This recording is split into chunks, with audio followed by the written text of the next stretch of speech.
to talk about how you go from just being in school, living every day, to what the heck? I have cancer. And on a Monday morning, I was sitting in my bed reading scriptures in the morning before school, and I did a self-check, which I do somewhat regularly. And I felt on my right breast, and it felt normal. And then I felt on my left breast, and I had like this weird kind of lump. And I thought, what the heck? Is that abnormal? Or am I just like imagining something? So I felt it again, and sure enough, there was something abnormal in there. And it was probably 4:30 in the morning. So there wasn't anyone that I could call or anything I could do right then. So I just kind of breathed through it and decided that in about an hour or so I would call my dad. And so I did, and called him up and said, "Dad, I found a lump in my breast this morning. What do you do? Like, I found a lump." You just hear about these things. You don't actually experience them. And he's very calm, doctor for 30 plus years. He said, okay, well, if you find a lump, it could be any number of things. Maybe just something blocked or inflamed. Is it tender, sore, hot, red? Anything like that. And he started asking me some questions, and nope, not really. It just is a lump. Okay. At the time, he suggested for me to take some anti-inflammatory vitamin E and Advil for a couple of days just to see if that went down some. But I don't take medicine. Haven't for years and years. So I wasn't too thrilled about that. So I just kind of sat on it for the day.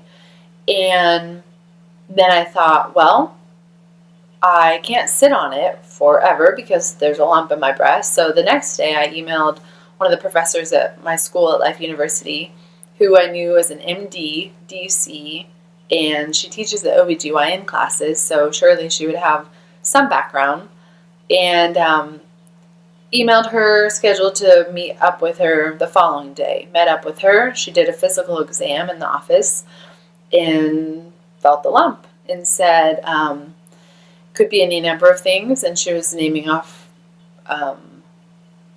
some possibilities of diagnosis or things that she had come across before in her medical experience. And, not to alarm me, and didn't want to go to the extreme, but also didn't want to play it off. So she said, I think the best thing would be for you to go get an ultrasound, and just to double check that it's nothing, or that it's something that is easily addressed. And I don't have insurance, so we decided that it would be best for me to fly home to Florida, since my dad has access to people there that he knows that can do ultrasounds and etc. So that was a Wednesday. Thursday I booked a flight to fly home Thursday night. My dad was an all-star and set everything up for me to get testing Friday morning. And Friday I woke up, went to get an ultrasound, and she was doing the ultrasound and said, okay, this is abnormal because I can't see kind of where your breast tissue is versus where this mass is, and it's kind of all together, and there's a little bit of calcification in there. Okay. So she leaves and gets the radiologist to look at it, and I happen to be calls on the phone, her cell phone, and he talks to me, and he said, okay, Erin, the thing that's in your left breast is ugly, and it needs to come out. But I also want you to get a mammogram so that we know what else is going on, or, other tissue involved and such. We have a clearer picture. And I said, okay, well, I'm actually in soft tissue classes, radiology classes, so what does ugly mean? And he listed off some things like irregular margins. There could be some vascular structures in there. There is calcification. Dense tissue. It's not transmitting waves very clearly. Okay, I've heard those terms. And it was really surreal talking to him on the phone. And I don't remember thinking like, oh, I'm panicked. Because again, like most of the time, these things turn out to be, masses or cysts or whatnot. So also, I had heard a lot about in the past mammograms. Like mammograms can cause cancer actually, and they're not that good at detecting cancer. And there's controversy, I will say that. I'm not promoting one or the other. I'm saying that in the back of my mind, when he said we need a mammogram, I was thinking like, I don't want a mammogram. So what else can I do? And I talked with this woman and I said, I don't really want a mammogram. What else can I do? And she said, well, you could do a focal spot mammogram and we'll just get right in on that area. And that was really all that was discussed. There wasn't any other option presented. And even that, like, I had to ask, what are my options? Not saying that was her fault. I just I was not prepared to even know what to ask or what to say or do. So I said, okay, I'd like to do the focal spot. Took a focal spot mammogram, and the radiologist called back and said, I can't use this because it only gives me this much of a picture, and I need all the tissue in both sides. So I had to go back in for more mammograms. The rest of that day was running around, was picking up the images. My sister calls me from the health department. She's a nurse there, and said, hey, Erin, there's a program in the health department that if you find a tumor, you don't have insurance, you can get signed up under, and they cover everything. But you will need to retest so that you use their doctors and their facilities for the ultrasounds and mammograms. And I was just thinking, like, more tests, more mammograms, like, is this really necessary? And I also felt kind of like my hands were tied because I didn't have insurance and I didn't want my parents to have to pay for everything. So I felt like that was a really good option. I also knew that I'm on a time crunch. Like, this is a Friday that I'm missing school, and in a chiropractic program on a quarter system with 28 credits, like, you are packed in there. And this was a Friday. I knew that wouldn't be till Monday. I had a flight out Sunday. And I'm just trying to process all of this. Like, I was going to come home and get this thing looked at. And then if it was a cyst, my dad could drain it. And this is becoming a little more of a process. Still not panicking, but also feeling like there's something to this. I knew that it wasn't just like, oh, hey, you just have a cyst or something. So I remember one of the phone calls with the lady in the health department. I said, well, I have a flight out Sunday because I can't miss school. And so, to get retested Monday, or what's that going to look like? And she's like, honey, I know this is all kind of crazy for you and you're not thinking right now. So let me think for you. School's second and your health is first, and this is important, and we got to get on this. And there was a sense of urgency that I hadn't felt, like a real sense of urgency. And I knew that she was coming from a loving place, but I also felt pressure. Like, I had to know right then, and I had to make decisions, and I had to, all of a sudden turn off school. And I've been in school mode for 2.5 years, and I haven't missed school. And it was coming at me really fast. Ultimately decided to stay so that I could get all the tests on Monday again under this program, which I was super grateful they fit me in, and that was awesome. Monday came, went back in for all the testing, and they took about a bazillion mammograms, it felt like. More views, different positions, different, setups and contraptions. And I will say that it's uncomfortable, but it's not like terrible. I've heard like really horrible things about mammograms, and not too bad. And I got another ultrasound, and then the radiologist at Celebration read it right then and came back in and said, we don't like what we see. We recommend you get biopsies. And little by little it was setting in. Like, okay, Okay, biopsy, so what is that? And she takes me into a room and she said, we're going to biopsy these 2 areas that we found that are of concern, and this is what a biopsy is. And when we go in there and we take a sample, we put in these little titanium markers, and we'll put 2 of those in, and if all your tests come back and it's benign, then they just stay in your breast forever.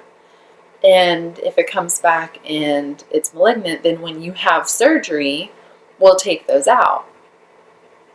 And that was a lot of assumption for me, that I wanted these titanium markers in me, and that I wanted surgery, and that was kind of how it was going to go. So that was the first time that I felt like saying, whoa, like, wait a second, this is my body.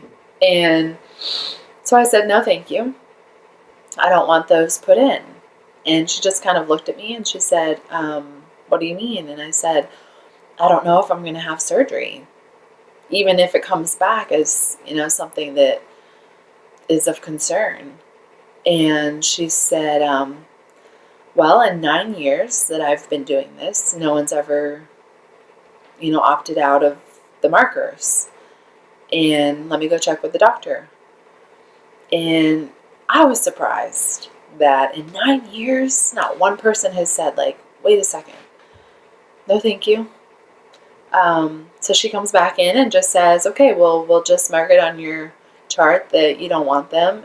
So realize that if you later on down the road decide that you want surgery, you'll have to get more biopsies. And I said, fine, I can deal with that. Again, she was super nice about getting me on the schedule for the next day for the biopsies. So schedule the biopsies, go in the following morning.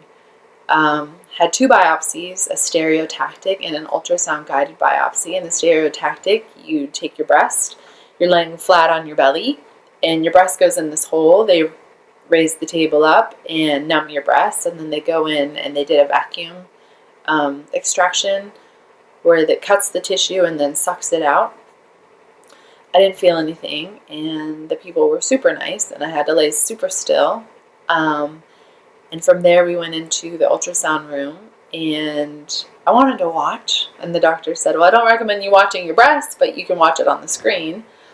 So they numbed it some more and went in with another vacuum needle and took another biopsy of the other tissue. And they had to do 2 because you do a different procedure for the calcifications than you do for the mass. So I'm watching it on the screen. They do the biopsy, pack some ice, and then just tell me that they're going to send it in for the pathology report, and I just wait 3 to 5 days. And I had asked if I could fly home so that I wouldn't miss school. I know, and it was still on my mind. So I waited out the afternoon, and then I flew home on the last flight out Tuesday night. And it was just a waiting game. And it's a really crazy whirlwind experience at home where I was thinking, like, I'm going to go and get a few tests. A lot of women have masses. In fact, 2 of my sisters have had masses in their breasts that were not, turned out to not be anything. So, but here I was with biopsies and ice, flying home way later than I had planned. And it was a waiting game. And those days at school were really interesting because I just had to just kind of go through the motions. Went to class, saw patients in the student clinic. And Thursday morning when I woke up, I knew that that was going to be the day that I found out. One thing that I have failed to mention is that from the onset of this all, I felt peace. Even with the up and down of the unsurety of it all, I felt like it was going to be okay. And Thursday morning when I woke up, I knew I was going to have my answer that day. I didn't know what the answer was going to be, but that I would find something out. And sure enough, was in assembly, got a phone call, missed the call, did my student council meeting, general body meeting, got another phone call, missed that call. And I knew, okay, like they know, so I'm about to call and find out. Got out of my meeting, and called the doctor from the health department. And he said, Erin, we have good news and bad news. The bad news is you have breast cancer. But the good news is you caught it early enough. From your 2 biopsies taken, you have a low grade and a medium grade area. And they grade it from low, medium, high, or 1, 2, 3 in terms of the development of the cancer cells. And he said, you're young. The next step would be for you to come back down, for you to see a breast specialist, an oncologist, and get that lump taken out, either a lumpectomy or a mastectomy, for them to assess if there's any lymph involved, and go from there. And I said, okay, under this program, is there any option for me to do something alternative if that's what I would choose? Oh, no, Erin, you are young. You caught this early. You need to come down and have it taken out. And, I kind of expected that to be the response. And in my heart, I felt like a little constriction. I said, thank you so much for telling me what kind of cancer. We talked a little bit more about it. And he shared a little bit of his experience. He had also had cancer and what he chose to do.